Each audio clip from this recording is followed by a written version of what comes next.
sec.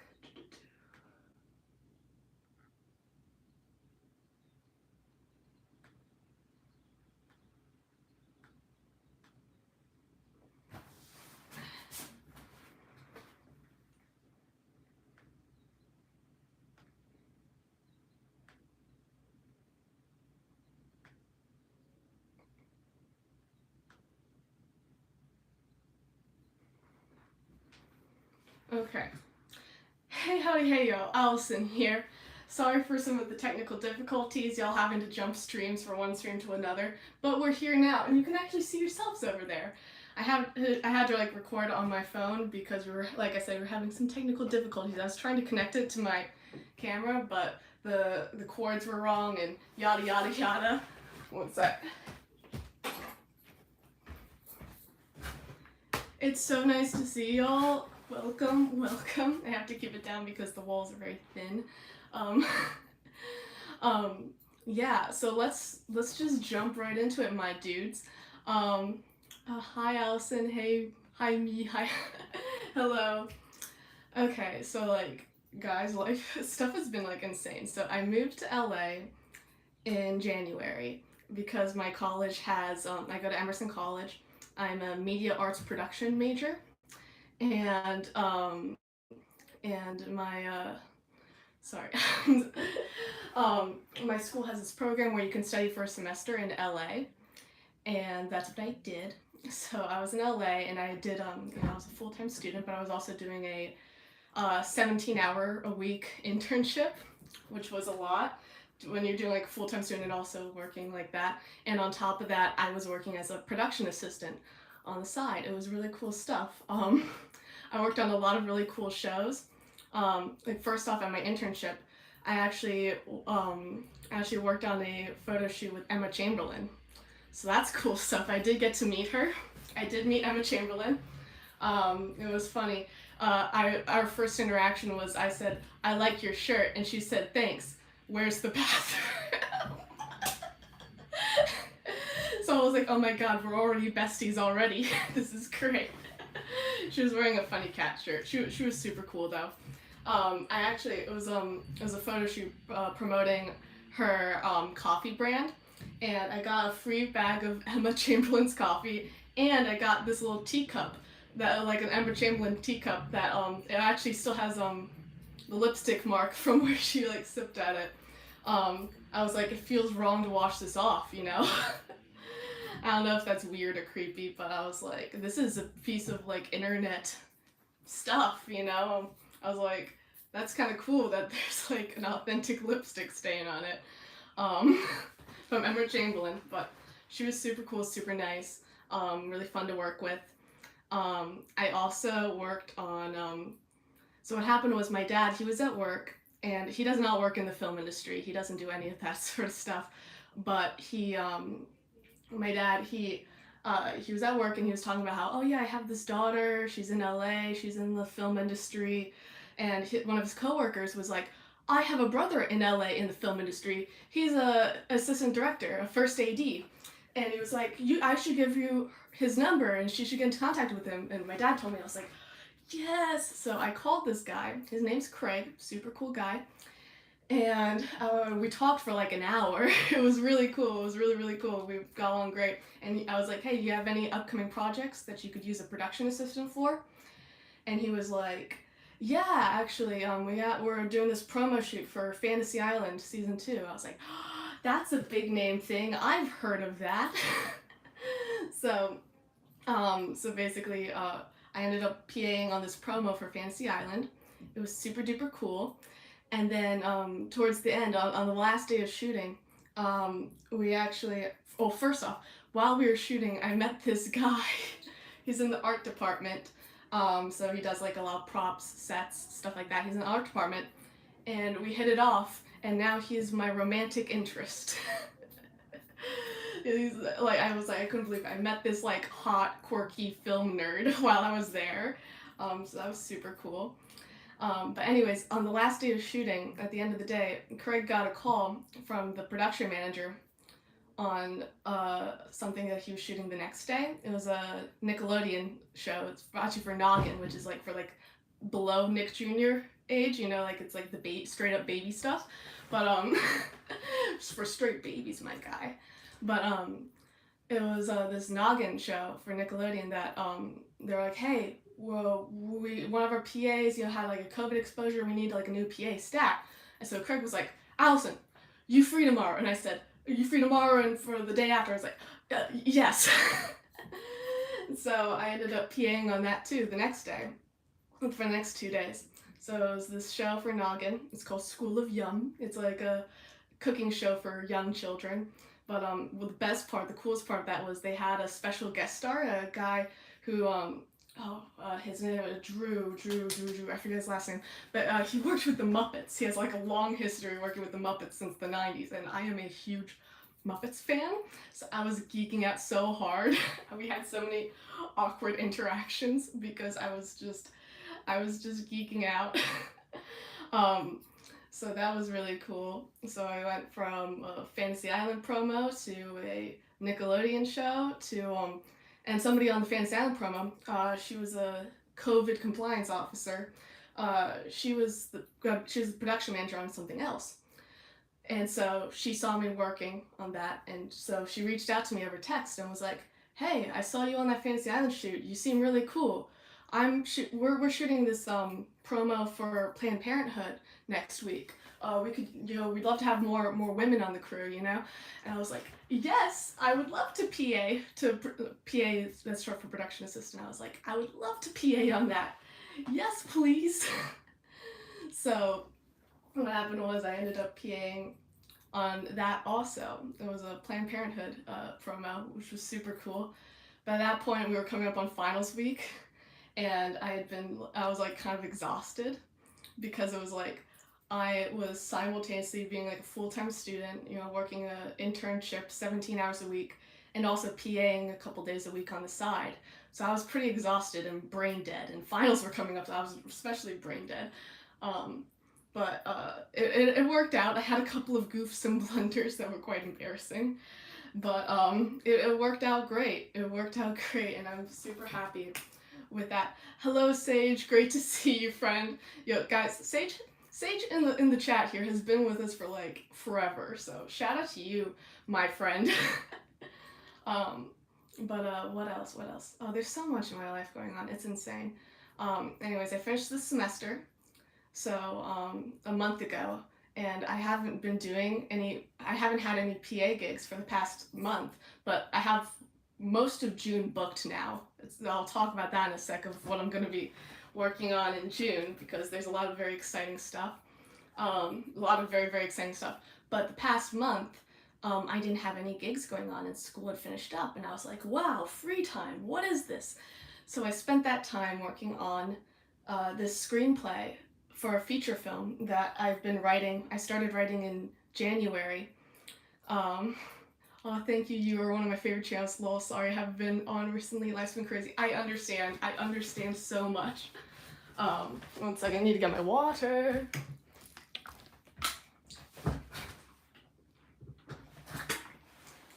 For you guys new in the chat, new on the stream, welcome. I'm just talking about how insane my life has been.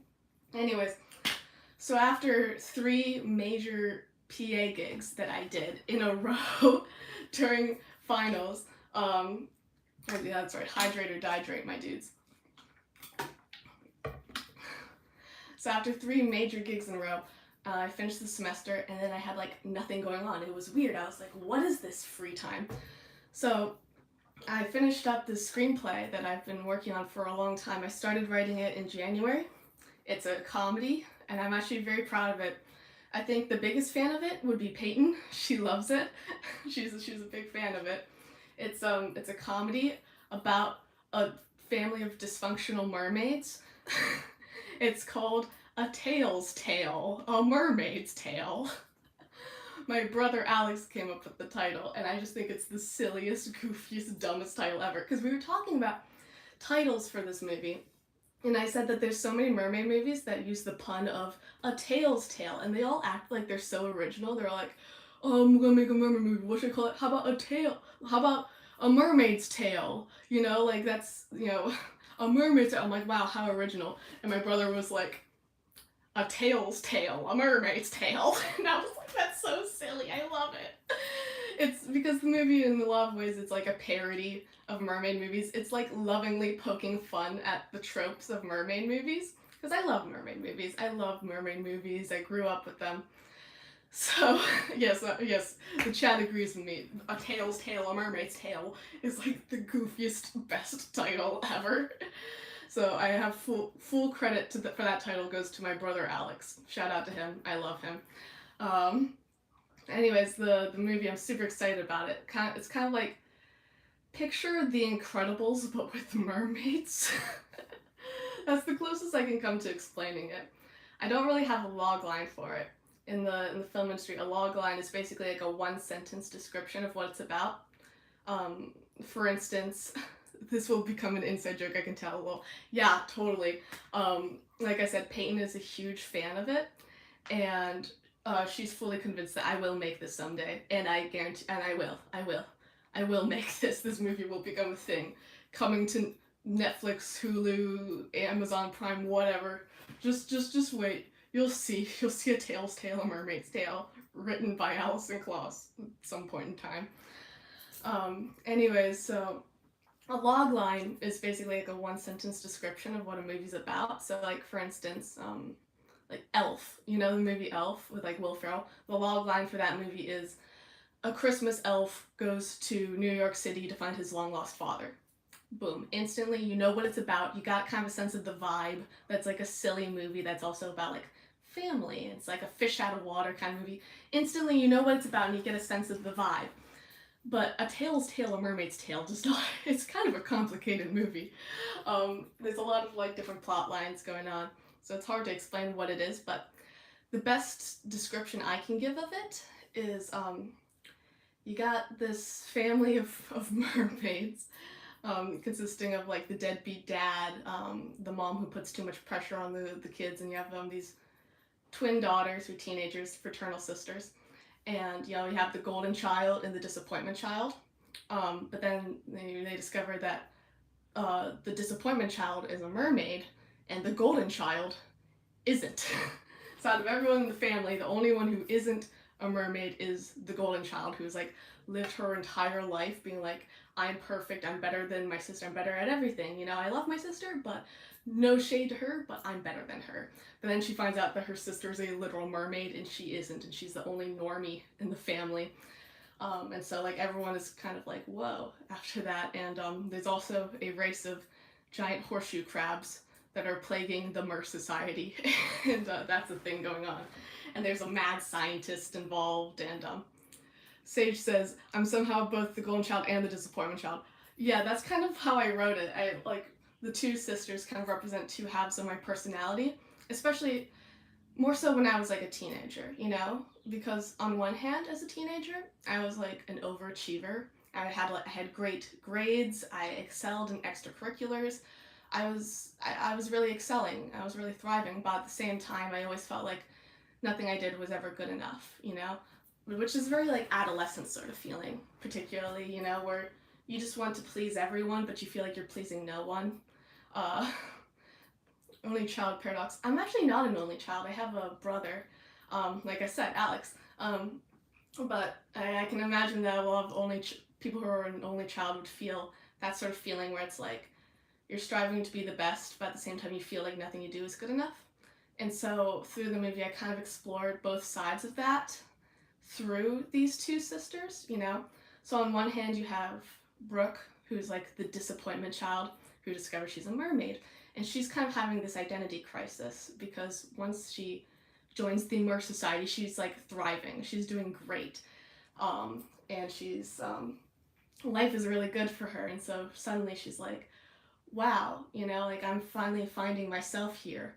And meanwhile, you have like Marissa, the golden child, who's not a mermaid, and she's kind of having an identity crisis also because she's like, I've defined myself my whole life by, she's like, I'm not proud of this, but a lot of my self-esteem and sense of identity comes from being better than my sister at things, you know?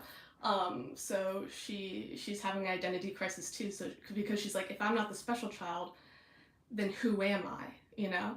And meanwhile, you have Shelly, the mom, who's she spends a lot of the movie with Brooke, the disappointment child, and the thing is, she sees how Brooke is like thriving, you know, because now that Brooke is like a mermaid and she's doing great in life, Brooke is finally happy for the first time in her life, and this is forcing Mother to confront the fact that, oh, she was never happy under my care, you know, like I've been failing her as a mother, and that's like a painful truth to come to terms with. So rather than confronting that and facing that, she instead projects onto like Brooke and is like, stop spending time with these mer people, you know, like you know, stop it, stop, because she'd rather push all that away than accept her own failings.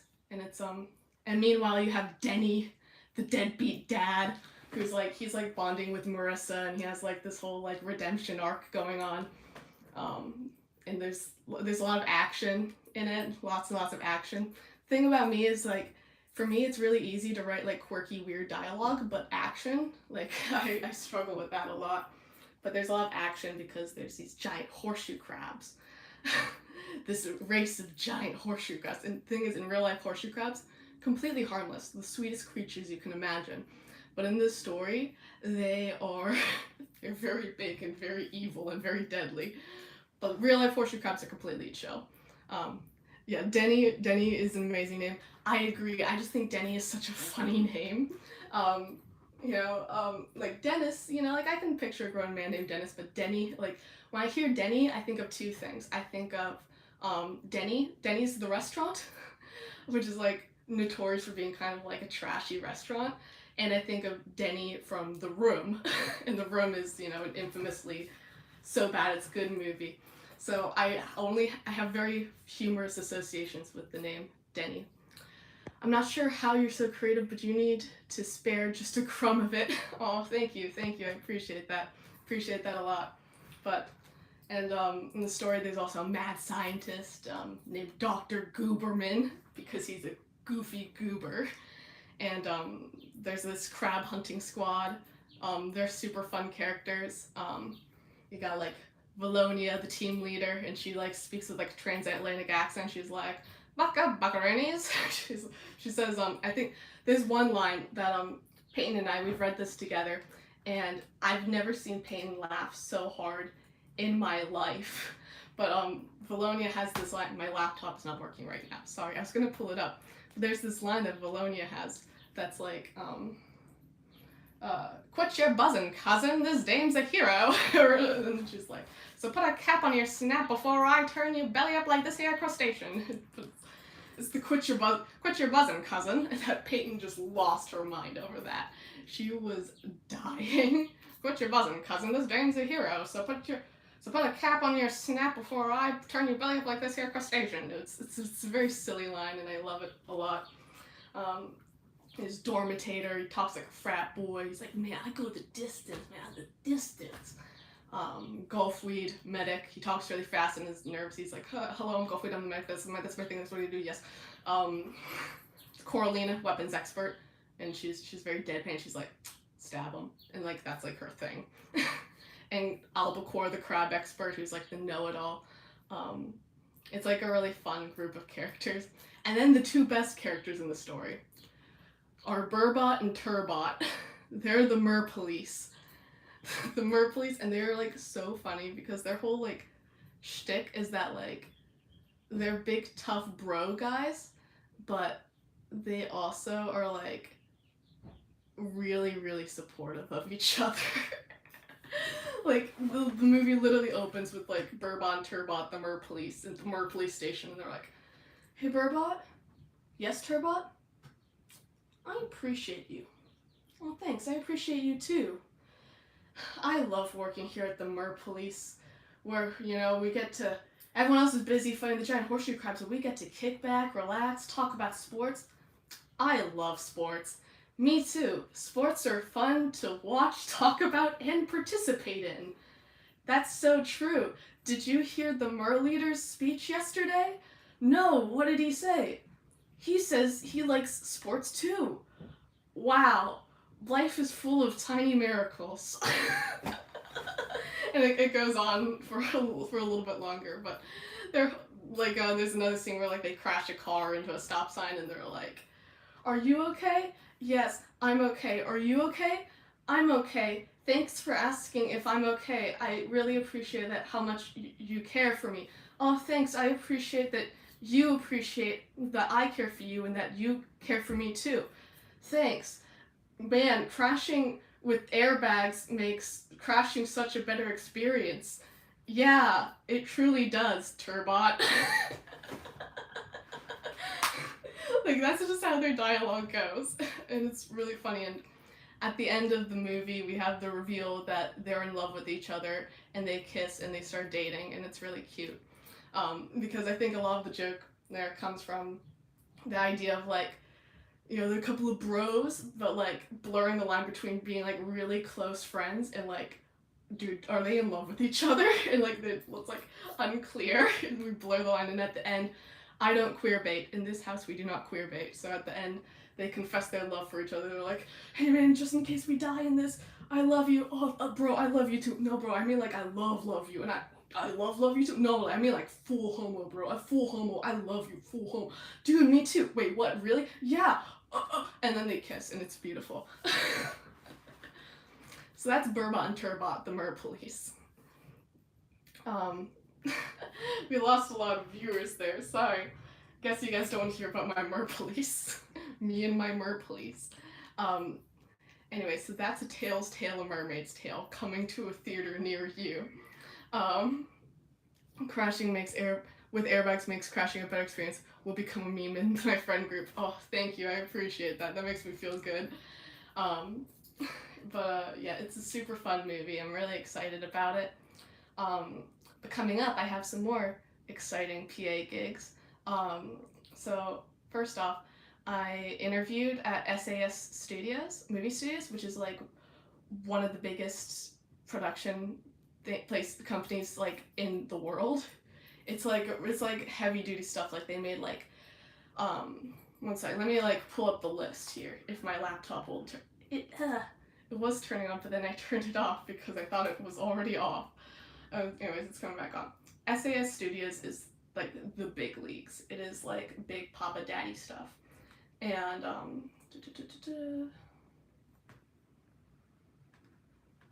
SAS.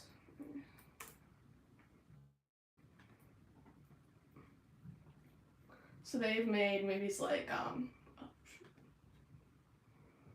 The Dark Knight, X-Men First Class, Iron Man 3, The Hunger Games, Star Trek Into Darkness, Mission Impossible 3, Hugo, It, The Dark Knight Rises, Cloverfield, Iron Man 2, Star Trek Future Events, X-Men, Men in Black 2, Avatar, Fast and the Furious. The list goes on. It's very, very impressive stuff. It's big. It's like the big leagues. And I interviewed there to work as a PA, a production assistant, on some future stuff. And it went so well. It went remarkably well. Because when I got there, they revealed that, yeah, we're interviewing for interns and production assistants, but mostly interns. And so there was like 50 other people that they were interviewing, so it was like one by one, and I went toward the end of the group. And it became quickly apparent that like almost everyone was just being hired as an intern, if they were hired at all. And the only people who were getting hired as PAs were like the big like people who are like in their 30s who've been working as a PA for like 10 years, and they've worked on like big stuff. Like one of the guys I talked to, he was like, "Yeah, I've toured with Drake." And I'm like, "Oh my god, you know, you're in the big leagues." And so I was like, what chance do I have? I'm 21 years old. I've only PA'd on like 4 or 5 things, depending on if you count the Emma Chamberlain thing that was an internet. So I was like, what chance do I have to get this major thing? But then I go in there and it went super well. I ended up getting hired for it as a PA on this, like I said, it's a company that works on like big league stuff, you know, like Marvel movies, Avatar, you know, The Dark Knight, The Hunger Games, you know, major stuff, like big blockbuster movies. So what happened was, they told me that, yeah, we're going to be filming something soon in Kentucky. It's like a sequel to a major Hollywood blockbuster. I can't say what it is. Can't say what it is, but it's it's a sequel to a major Hollywood blockbuster that they're shooting in Kentucky. Why Kentucky? Because they have like tax cuts. So it's a lot cheaper. Like for instance, The Hunger Games was shot in North Carolina. Fun fact. Um, so they were like, yeah, we're shooting this thing in Kentucky really soon. You know, we'd love to have you as a PA on that. But first, you know, let's put you on like a music video. They didn't say why, but like I'm assuming it's because they're like, we want to see like, you know, before we put you on like a major like blockbuster, we want to put you on like something smaller scale, you know, to see how you do. Um, and so I was hired for a upcoming music video, but then I talked with them on the phone a few days ago, and they're like, so this blockbuster, they're like, the date was moved up to June 1st, and the music video shoots on the June 21st. So it's like, you know, so I'm no longer on call for the big movie because it's now shooting before.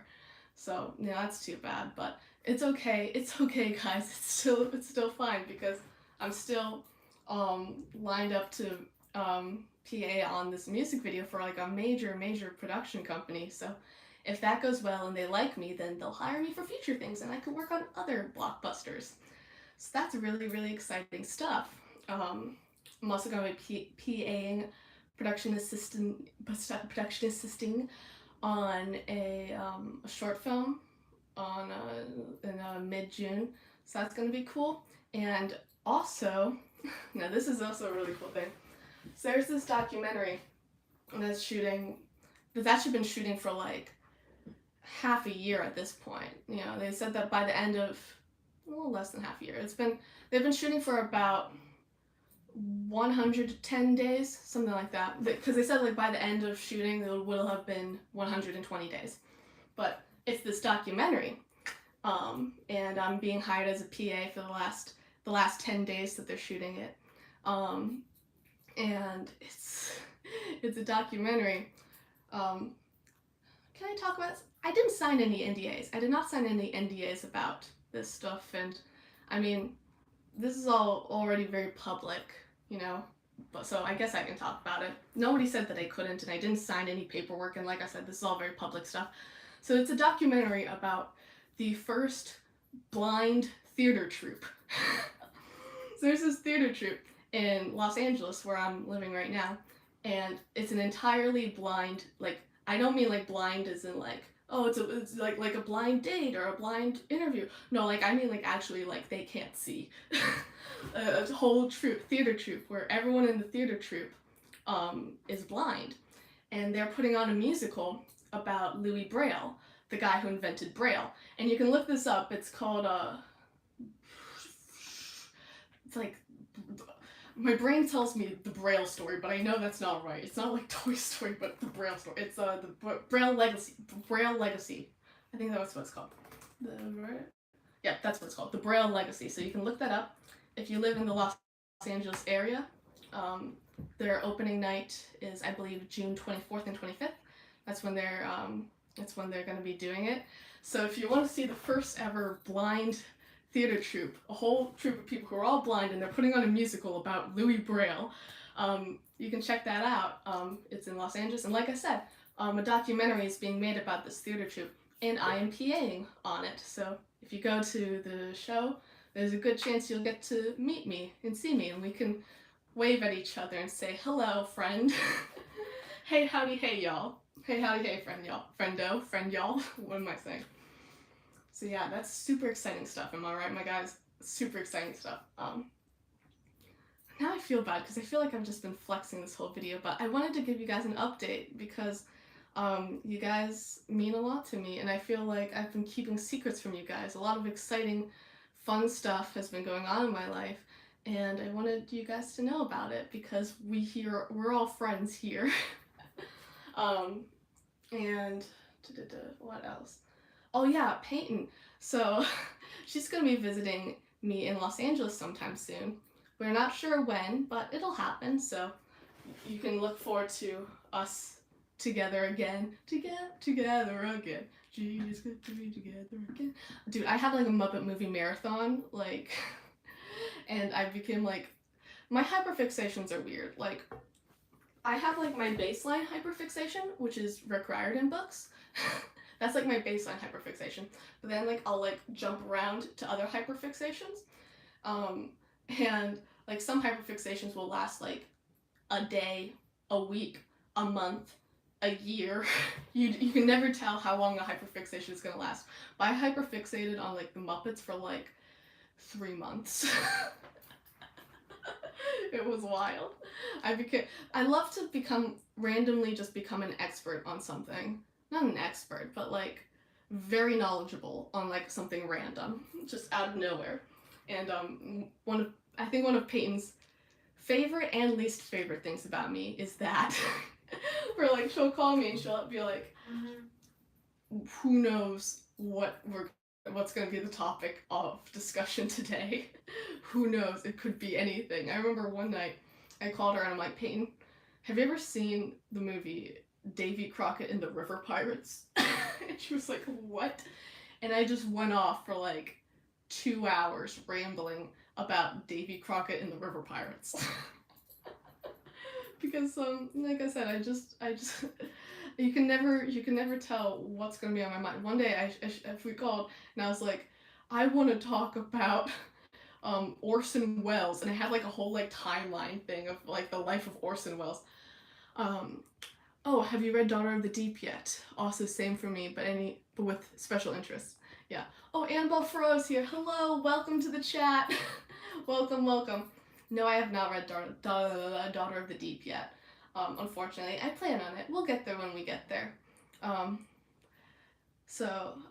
Glamorous Exaltador says, hey, hello, friends. Yeah. I feel bad for the people who are arriving in the chat just now, on this live stream just now, because we've been talking about some really fun stuff, some really exciting stuff. So, hopefully you can like, once this gets like uploaded and you can like go back and rewatch, you can hear about all of my exciting adventures. I've had a lot of like weird, crazy adventures lately. PAing is like such a fun thing to do because you end up doing like a lot of wacky stuff. Like for instance, for the Planned Parenthood shoot, there's this scene where a little girl gets her period for the first time, and anyone who's had their period before can you can imagine like what it looks like. There's like the red stain on your pants around between like your butt and your lady parts, and so the art team was like, we have to like paint fake blood onto these jeans, but like you can't just do it with the jeans deflated. You need a human in them so you can see what it looks like. And they're like, we don't really feel comfortable painting on a little girl's butt, So the second AD, he comes to me, he's like, Allison, we have a weird request for you. But I was like, I'm excited. And they're like, would you mind putting on this little girl's pants so that they can paint fake blood onto your I was like, I thought it was hilarious. They're nervous about like, oh, is she gonna feel uncomfortable? I'm like, I fully consent to this. I completely consent to this. This is hilarious to me. And like I had to like model for people. I'm like, okay, like people like assessing like, needs more blood here, need more blood here, and I'm like modeling like, hey guys, like butt modeling. It was butt modeling with like pants on, but it was really funny. Like I said, when you PA, you end up, basically your job is to do all the miscellaneous random stuff, and that's one of those things. So that was super fun. And it was also, so when I was working on that Nickelodeon show, we had to get coffee for like the crew like twice a day, go on little Starbucks runs. And I had like a list of all the people, like the quote unquote important people. I say quote unquote because everyone on set is important, but there are people who are financing stuff. They have the money, so they're technically more important. So it's like, okay, get their Starbucks order from these people and then go out and get the Starbucks. But people quickly caught on that that around the same times every day, I would go around with my little notepad getting like orders, and people would be like, hey, can you throw in a little this for me too? Because I'm using the company card. But I'm like, sure, you know. But then like, I'm too nice, guys. I'm too nice, and like I can't say no to people. So like, with each Starbucks run that I did, the list got longer and longer. And like everyone knew that I was adding people to the list. Like everyone knew, but nobody said anything because it's like, you know what, these people, you know, everyone deserves a little bit of love in here. You know, so it was like, everyone knew, but they're like, I'm not gonna say anything because it's like, you know, yeah, who cares? So, but then the thing is, the list got longer and longer, and you can actually see on my Instagram, I posted a picture because I would go to this Starbucks that was like inside of a Target, and since there's so many orders, I would get a Target shopping cart, and I would fill the shopping cart with the Starbucks, so then I wouldn't have to do like runs back and forth to my car to drop it off. I would just like put all these Starbucks orders in a Target shopping cart and then roll it out to my car. It was so funny. So if you look at my Instagram, you can see the picture. I have like a picture of like this Target shopping cart filled with Starbucks. It was quite funny. But yeah, like I said, you end up doing a lot of like fun, wacky stuff. I think one of the coolest things I've done as a PA. I think I might have talked about this before in another live stream, but I was PAing on the pilot for We're Here, which is a show on HBO, and it was the first episode I was PAing on, and they were filming in Gettysburg, and at the time, I would love to see something like that in person. That sounds hilarious. Yeah, it was. Anyway, so I was working on the first episode of We're Here, which is on HBO. You can check it out. It's a show about like some really famous drag queens from RuPaul's Drag Race. If you're a fan of RuPaul's Drag Race, you should know Bob the drag queen, Eureka, Shangela. It's about the three of them. In each episode, they go to like a different small town not in Pennsylvania, in the U.S., and they do stuff there, and it's really cool. And they like interact with the community, and they put on drag shows, and it's super cool. And they like educate the community and yada yada yada. It's really cool stuff. But the first episode was shot in Gettysburg, Pennsylvania, and at the time I had been living in Gettysburg, Pennsylvania for a little while. So at one point they're like, we need to get some B-roll, which is, you know, just like shots of the town, shots of like just like miscellaneous shots of the location. And since they were like they're like, nobody really knew, hurrah Pennsylvania, yeah, Pennsylvania gang, that's where I'm from, born and raised. But they were like, we need some B-roll, but like nobody here like knows the town well. And I was like, I do. I've lived in Gettysburg for like, at that point it had been like a year or so. So I was like, I know. Sorry, I think it cut out there for a sec. Oop. Is it still going? Is it still going? Sorry, I think it cut out there for a sec. Anyways, so when you watch the actual episode, any shot that was taken from a car, that was me driving it. It's really cool. Really, really cool stuff. Any shot from a moving car, that was me driving the car. Really, really cool. And I drove them to the different locations. I'm like, I picked out the location. That was me. Yay! And there was another point where each of the drag queens had like a special like little bus, like their special bus, and we needed shots of the buses driving into town.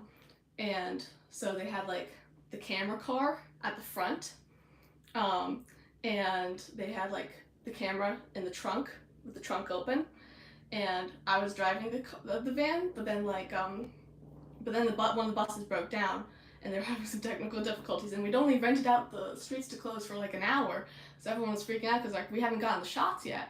So I was like, guys, we're coming up on like a parking lot, we can like go into circles, and everyone's like, okay, just do it, because I'm like driving at the front of this parade here. So eventually you actually see one or two of those shots in the final episode. I'm like, yay, that was me, that was my idea. I felt so good about myself. I felt like I saved the day. I felt like I saved the day by just quick thinking. And that's one of the cool things about being like a PA. You just like, you get to be involved with like all aspects of stuff, and yeah, it's really cool. I felt special because I'm like, that was me. That was me. It was cool stuff. Yeah. So how are you guys doing? Yeah, life has been crazy when it comes to like I said, school stuff, internship stuff, PAing, and of course my legendary screenplay, A Tale's Tale, A Mermaid's Tale. Dude, I'm so excited for this movie. You know, right before I started this live stream, I was like, okay, we're not going to. I will give them a very bare bone description, but I'm not going to give away too much because. Oh, Annabelle just graduated. Congratulations on graduating, Annabelle.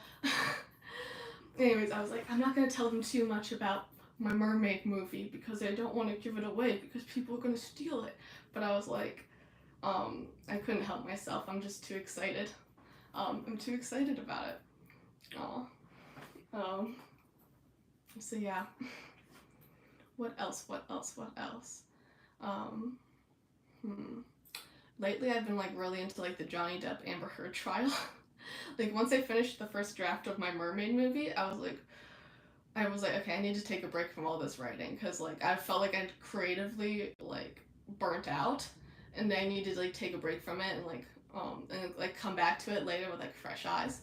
So I got like really into the Johnny Depp Amber Heard trial, and like I feel like I'm like an expert on it now. Like not an expert, but just very knowledgeable, you know. I've been like watching the Emily D. Baker live streams that she's done of it, and I have like a lot of hot takes. Not hot takes. I have like pretty like. I feel like I agree with the majority of people, you know, in that like. Team Johnny, yeah, Team Johnny. You know, there's a lot of people out there that are like, well, they both abused each other, and I'm like, there is no evidence suggesting that Johnny abused Amber, other than the testimonies of Amber and her sister Whitney, who have both been like consistently proven to be liars. Like their cross-examinations are pretty much just like breaking down all of their lies. They're so easily disproven, so it's like people who are like, well, I mean, they were both toxic, and I'm like, well, yeah, Johnny had like a substance abuse problem, so like, yeah, that's, you know, that's not gonna help. But to say that they were both abusive, I'm like, you wouldn't hear that if the genders were reversed, you know, if like people were saying that like, you know, like a woman was being abused, you know, people wouldn't say like, well, she was abusing him too, with no evidence, you know, like imagine there was like, imagine there was like like I said, imagine if the genders were reversed and female Jana is like, I never abused him, you know, and people were just like, well, they both abused each other. Like, you wouldn't like victim blame like that with a woman, you know. It's the fact that like there's a lot of people out there that are so unwilling to believe that a woman abused a man that the most they're willing to say is they both abused each other is, it's frankly really sad, you know. It's really sad that there's a lot of people that just can't even fathom that. Cannot fathom that. Oh my god, so I also got some hot water on Reddit last night. This is really random. So I'm very active on r/Lord of the Rings memes, r/LOTR memes, and because I'm a big Lord of the Rings fan. I'm like a huge Lord of the Rings fan. And so I posted a meme where it was like, I took like a quote from like from this like doctor who's like, he's like a professor of like reproductive health at blah blah blah blah, and you know, he was saying that like period pain can be on par with having a heart attack, you know, this can be as painful as a heart attack. So I took that quote, and under it was like Elrond saying men are weak. And it's like, you know, it's a little light, it's I would say a light jab, it's like a light ribbing of just like, you know, because the idea being that like a lot of guys, you know, they think of themselves as, we're so much big, tough, strong men, you know, women weak, men strong. But then when you consider just how much pain women endure, like on a regular basis, you know, like having heart attack level pain for 5 days per month and going on with their days with a smile on their face, you know, when you consider how much pain a lot of women endure, and just put up with it, you know, it's remarkable and very impressive and demonstrates clear strength, you know? So So a lot of guys cannot take a light ribbing, who are just so sensitive, and they just were just going off of me until eventually I just like deleted the post because I'm like, I'm not here for this. You know, I'm not here to. It's like a meme subreddit is not a place for arguing. It's a place for laughter. You know, and so I was like, no, I'm just taking this down. But it's just. Oh, and I explained in the comments, I'm like, I was using hyperbole. It's hyperbole. I don't think all men are weak.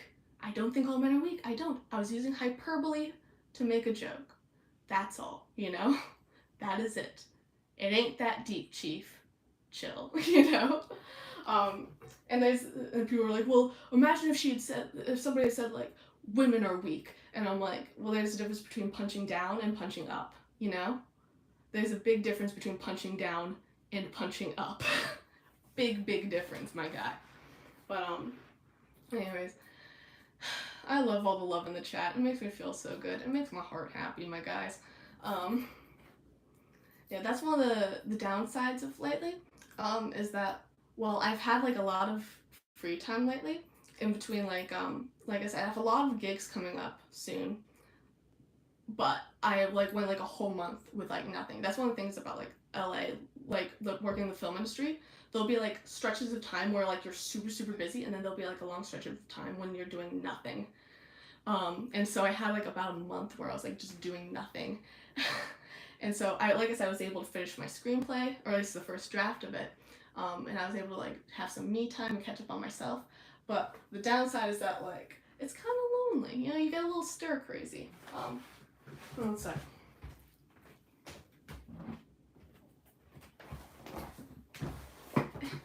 Which is why it feels so nice to have you guys here, just vibing with you guys, talking about life and where things are at. I was considering, like, making this into, like, a video, but, like, nobody watches update videos, and also, like, how would I was thinking about what would I say in it, and I was like, it would pretty much just be, like, rambling about, like, what's going on in me life, and, like, I could just as easily do that in a live stream format, and it would be way easier and have less editing, and I was like, we can just talk. And plus, the benefit of live stream is that, you know, we have this back and forth, and we can chat with each other and have fun, you know? It's a good time. It's a good time.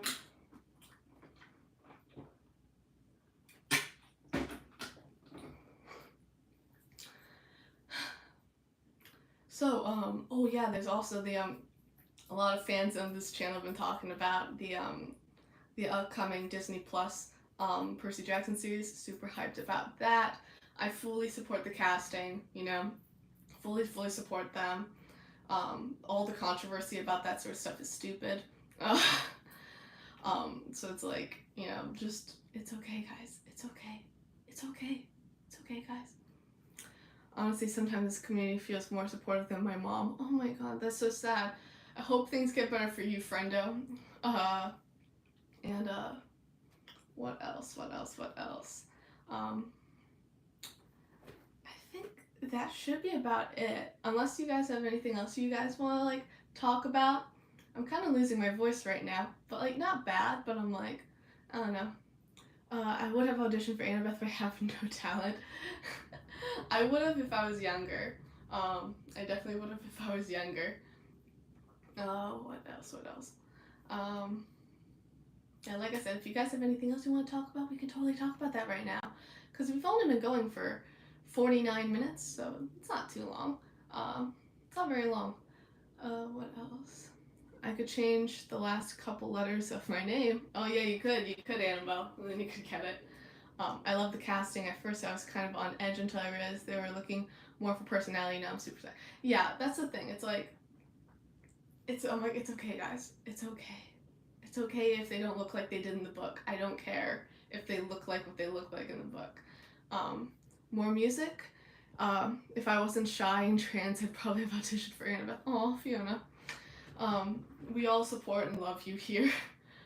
More music. You mean like my musical, the musical that I did? More music. What do you mean? I like music.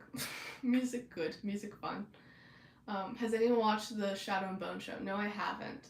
I haven't, because I feel like I would want to read the books first, and I haven't read the books first. I need to catch up on my reading. I have not done a lot of reading lately because I've been watching a lot of things. Because that's like more applicable to what I do, you know. I mean, like, it's like if you want to like become like a storyteller through a visual medium, you know, you gotta like study up on your visual mediums.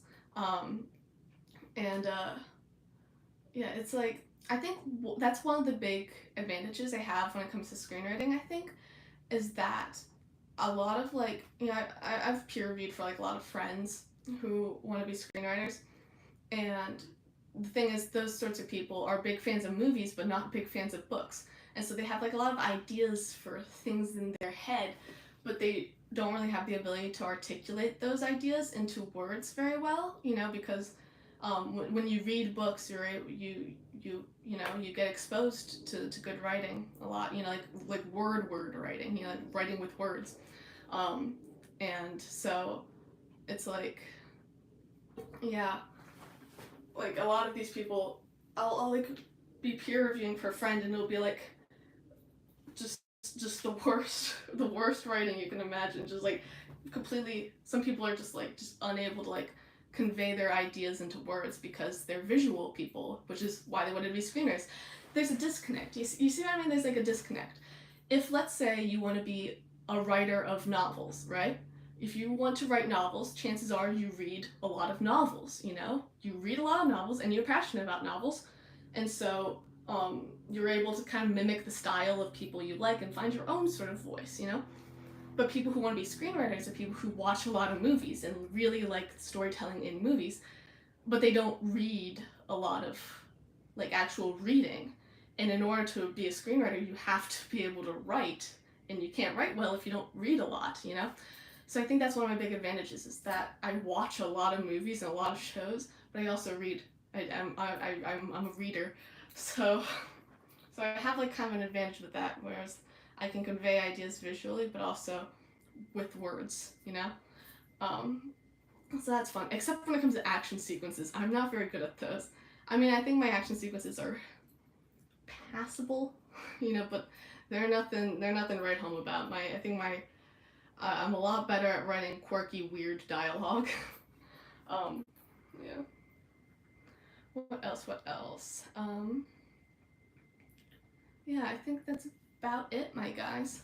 I hope you guys enjoyed this. Yeah, the advantages of being a multimedia nerd. Heckles yesels. So yeah, I hope you guys enjoyed. I love y'all. Okay, bye.